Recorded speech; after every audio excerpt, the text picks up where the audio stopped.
Hi, my name is Marquise Kill, and my project is on the unfair policing of drug offenses. Since the war on drugs, black people have been unfairly persecuted by the demonization of drugs such as marijuana and crack cocaine. Hi, my name is Marquise King, and I would like to reiterate that my project is on unfair policing of drug-based crime. Since the introduction of the war on drugs by President Richard Nixon and later expanded upon by President Ronald Reagan, the persecution and heavy punishment of drugs such as marijuana has skyrocketed to a disproportionate amount that has hurt and hindered the black community since the 1980s with the boom of the crack epidemic.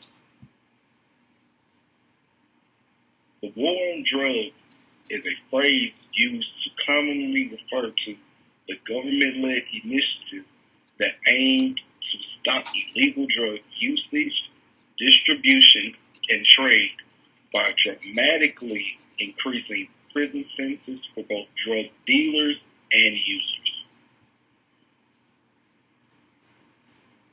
The war on drugs was started as a rise in recreational drug usage in the 1960s led to President Nixon on June 18, 1971, officially declaring the war on drugs.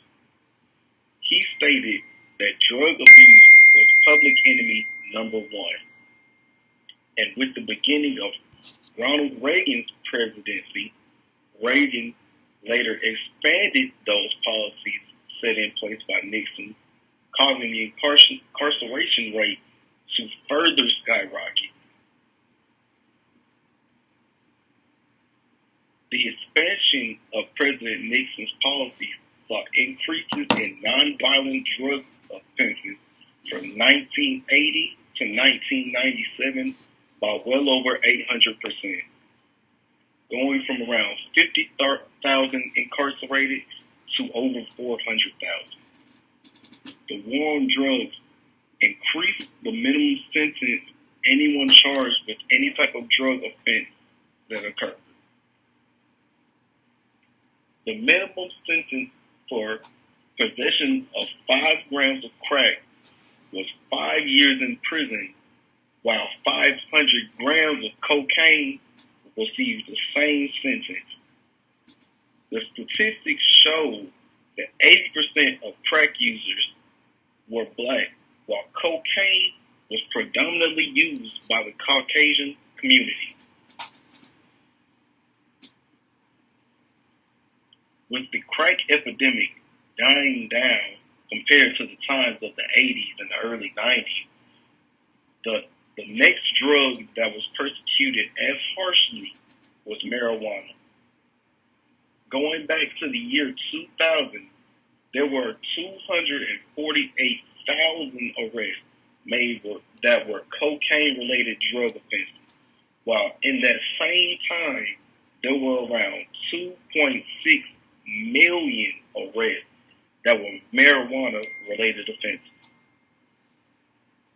Statistics show that from during the 2000, Caucasian usage of marijuana was routinely higher every year than their black counterparts, even though their black counterparts were arrested at 3.73 times the rate.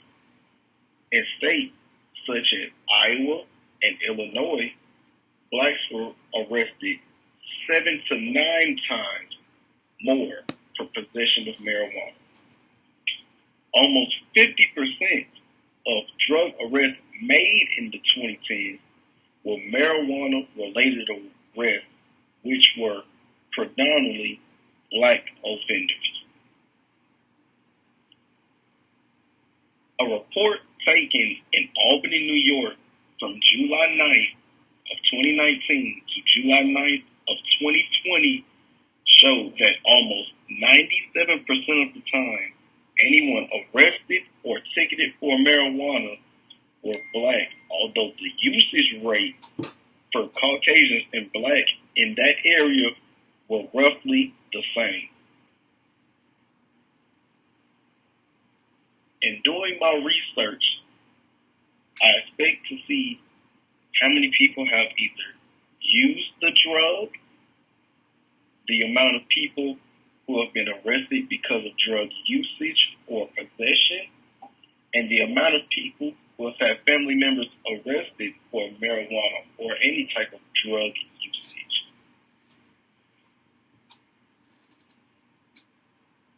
To do my research, I asked 12 people what their experiences were with recreational drugs, and if it has not affected them in some type of way.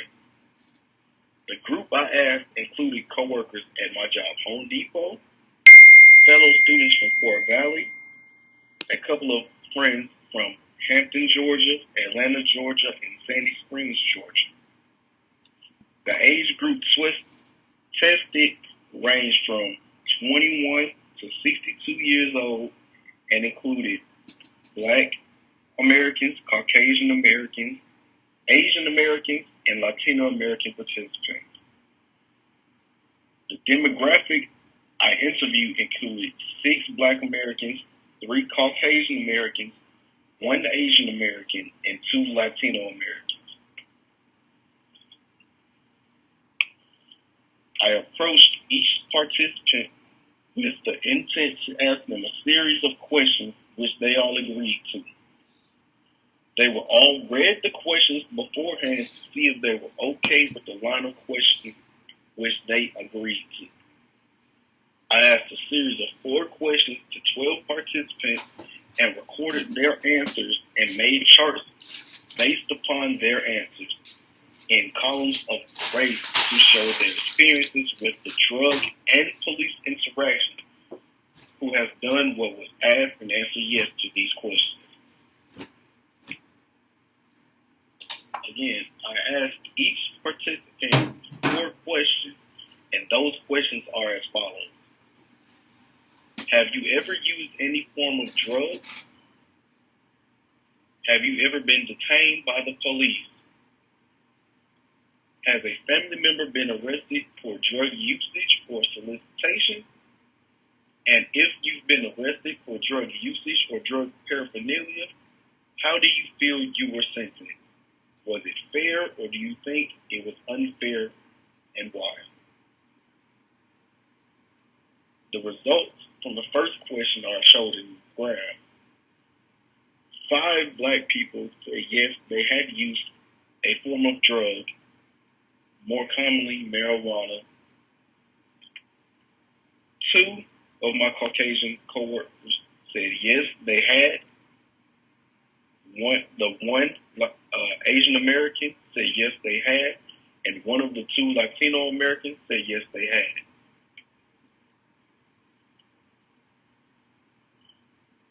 Again, on this question, have you ever been detained by the police? All of my Black participants said yes, they had. While only one of my Caucasian participants said they had. Same went for my Asian participant, and both of my Latino participants have been arrested or detained. In this last chart, has a family member been arrested for drug usage or solicitation? Again, for the Black participants, it was 100% yes. For my Caucasian participant, only 2 said yes. And for the Latino and Asian community, it was 0. So they were the only person in their families that had been arrested or detained for that crime. Thank you. And this is the end of my PowerPoint.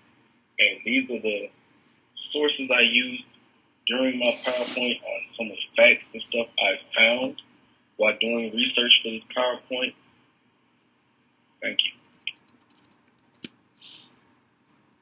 Now that the presentation is over, hopefully you will see that the war on drugs has not only negatively impacted our community, but persecuted us and marijuana to the point that has been demonized.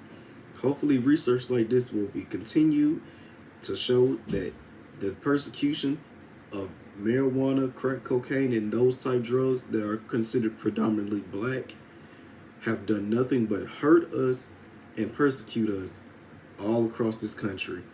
Thank you.